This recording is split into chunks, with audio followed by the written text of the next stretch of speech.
Bonjour à tous, bienvenue sur Bassin AZ, le tour de France de vos bassins. Je suis ravi de vous retrouver pour une nouvelle vidéo. Comme vous le savez, vous pouvez le voir, on est en plein été. Et certains d'entre vous sont peut-être déjà concernés par les restrictions d'eau. Alors, aujourd'hui, on va s'attaquer à une question cruciale que beaucoup se posent. Peut-on encore ajouter de l'eau à son bassin de jardin en période de sécheresse ? On va faire le point ensemble sur ce que dit la loi, les niveaux d'alerte, les horaires autorisés et même les cas de dérogation possibles. Parce qu'entre bon sens, passion et réglementation, il faut savoir naviguer. Et entre idées reçues et vraies règles, il y a parfois de quoi s'y perdre. On voit ça tout de suite, c'est parti.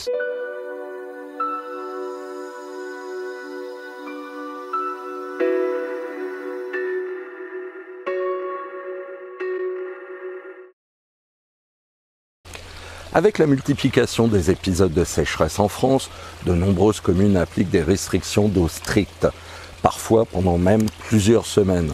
Cela pose une vraie question pour les propriétaires de bassins de jardin contenant des poissons. Ai-je encore le droit de rajouter de l'eau?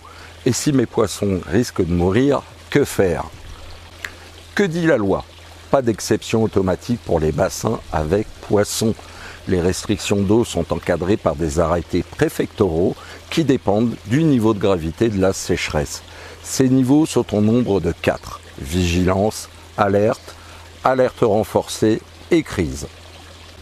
En période de crise ou d'alerte renforcée, le remplissage des bassins privés est strictement interdit, même s'il contient des poissons.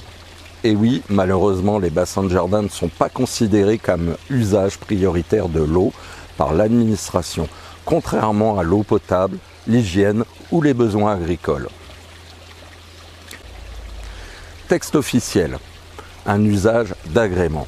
Même si vos carpe-coïs ou poissons rouges sont des êtres vivants, le bassin est juridiquement considéré comme un élément d'agrément privé.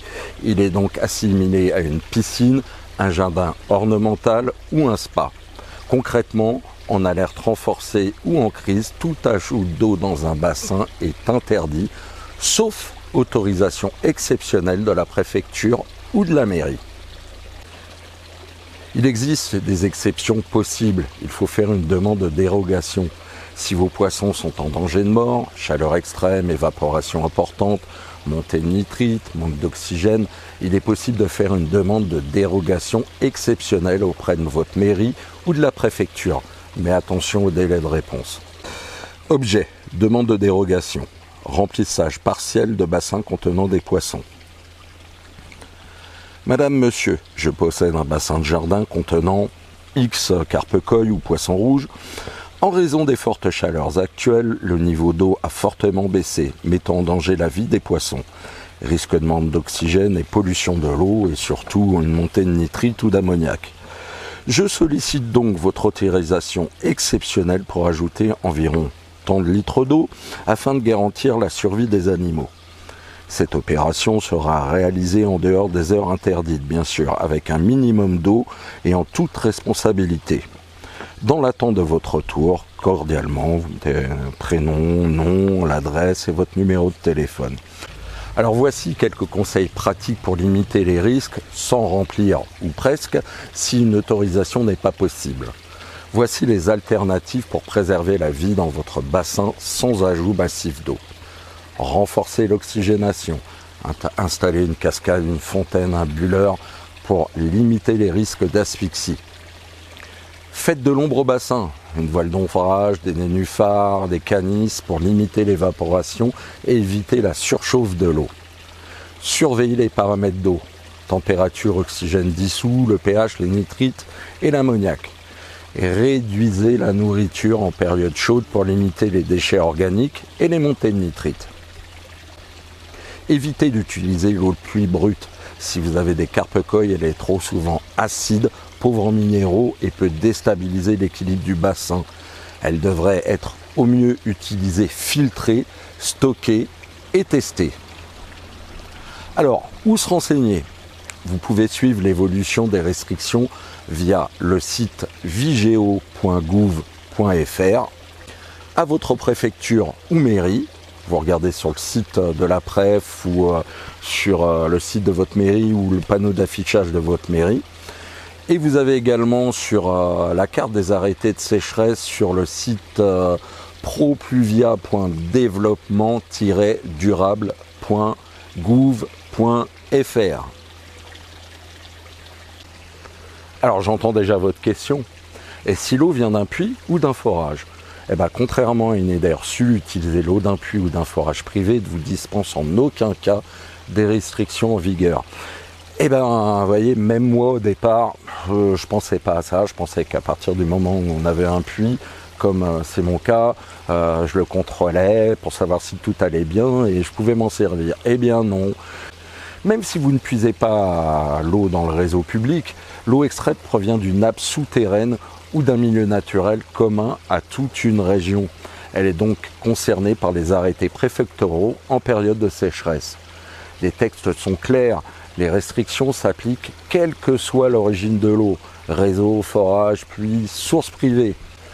En clair, remplir un bassin ou arroser son jardin avec un forage ou un puits est interdit si l'usage équivalent est restreint pour l'eau du réseau.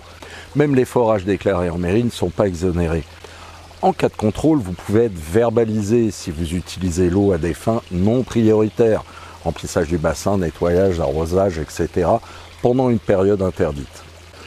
En résumé, donc, en cas d'alerte ou de crise, vous pouvez utiliser l'eau donc pour la boire, cuisiner, vous laver, ça c'est bon. Par contre, c'est interdit de remplir un bassin de jardin, même avec des poissons.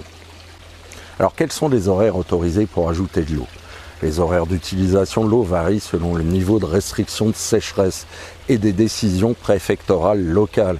Il n'existe pas une seule règle nationale, mais des plages horaires de référence qui sont souvent appliquées. Voici un petit tableau. Alors, comme vous pouvez le voir, en vigilance, il n'y a pas de contrainte horaire, mais en fait, on vous recommande une certaine sobriété. En cas d'alerte, l'ajout d'eau peut être autorisé en dehors des heures les plus chaudes, souvent avant 11 h et après 18 h. En cas d'alerte renforcée, en crise, aucun horaire ne s'applique car l'usage est strictement interdit, sauf dérogation urgente. Important, les horaires peuvent varier d'un département à l'autre. Il est essentiel donc de consulter l'arrêté préfectoral en vigueur ou d'aller voir sur le site vigio.gouv.fr pour connaître les règles précises localement. En conclusion, méfiez-vous des idées reçues. Posséder un bassin avec des poissons ne vous dispense pas des restrictions d'eau, même en cas de forte chaleur. L'ajout d'eau reste encadré par des règles strictes. Pour éviter tout risque pour vos poissons et pour rester en règle, informez-vous auprès de votre mairie ou sur le site vigio.gouv.fr. Et si la survie de vos animaux est en jeu, n'attendez pas pour demander une dérogation exceptionnelle. Voilà, la vidéo touche à sa fin, j'espère qu'elle vous aura plu, mais surtout qu'elle vous aura été utile. Je vous annoncerai dans quelques jours une petite surprise autour de notre passion commune. Restez à l'affût, je vous en dis plus dans quelques jours. Mais en attendant, je vous rappelle de noter sur votre agenda, les 6 et 7 septembre 2025 aura lieu le France Koi Show à la Couture, dans le 62 au Parc des 3e. Donc c'est le championnat de France, il y aura de nombreux exposants, des carpe-koi sublimes à découvrir et une ambiance familiale et passionnée. Et bien sûr, je serai présent sur place avec mon stand, donc vous pouvez passer me voir pour échanger, discuter sur les koi, les bassins et partager ce bon moment ensemble. Alors si vous n'êtes pas très loin, franchement, allez-y, ça vaut le coup d'œil. Vous pouvez également retrouver cette vidéo sous forme d'article sur mon site internet, je vous redonne l'adresse www.bassinaz.com. Vous y retrouverez tous mes articles, la boutique en ligne avec tous les goodies, la nourriture émirée, etc., etc. On se retrouve très vite pour une autre vidéo.